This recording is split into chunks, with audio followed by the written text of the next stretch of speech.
Welcome বন্ধুরা, cooking বাইটসে তোমাদের সবাইকে স্বাগত। আজ আমি বানাবো আমুদি মাছের একটা খুব সুন্দর রেসিপি। চলো শুরু করি।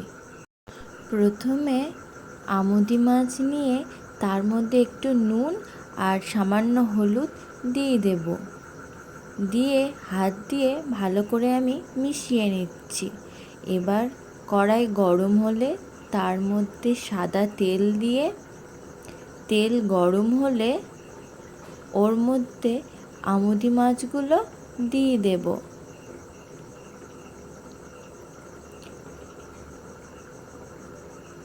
যতক্ষণ আমুদি মাছ ভাজা হচ্ছে, চলো একটা মশলার পেস্ট বানিয়ে নিই। একটা বাটি নিয়ে তার মধ্যে 1 চামচ হলুদ গুঁড়ো, সামান্য লঙ্কার গুঁড়ো আর 1 চামচ নুন দিয়ে সামান্য জল দিয়ে দেব। জল দিয়ে একটু নাড়িয়ে একটু মিশিয়ে রেখে দেব। এদিকে আমুদি মাছটা প্রায় আমার ভাজা হয়ে গেছে। উল্টে পাল্টে ভালো করে আমুদি মাছটা ভেজে নেব। ভাজা হয়ে গেলে মাছগুলোকে তুলে নেব। এইভাবে সমস্ত মাছটা ভেজে নেব। এবার ওই তেলের মধ্যে 2 চেরা কাঁচা লঙ্কা, কালা জিরে দিয়ে একটু ভালো করে নাড়িয়ে নেব। এবার ওই তেলের মধ্যে সরু সরু করে কেটে রাখা আলু ও পেঁয়াজকলি দিয়ে দেব। দিয়ে ভালো করে একটু নাড়িয়ে চাড়িয়ে ভেজে নেব। বন্ধুরা, আমার এই ভিডিওটা যদি তোমাদের ভালো লেগে থাকে তাহলে লাইক ও সাবস্ক্রাইব করে দিও।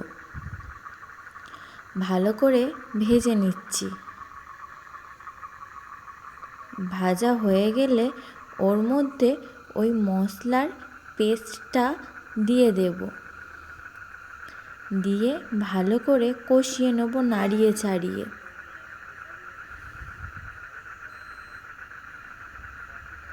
তোমাদের কার কার আমুদি মাছ খেতে ভালো লাগে কমেন্টে জানিও, কিন্তু আমার তো খুবই ভালো লাগে।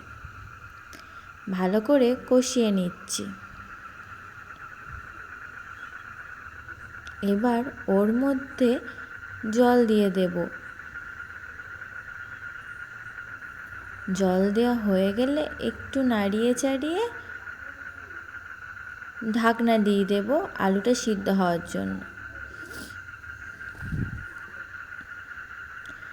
কিছুক্ষণ পর ঢাকনাটা খুলে দেখে নেব আলুটা সিদ্ধ হয়েছে কিনা।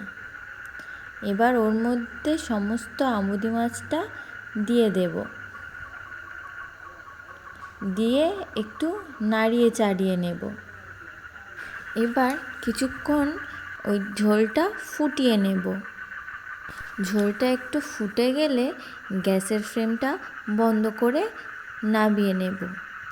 এটা তোমরা গরম ভাতের সাথে খেতে পারো, খুবই সুন্দর লাগবে। বন্ধুরা, আজ এই পর্যন্ত। আবার আসবো অন্য কোনো ভিডিও নিয়ে।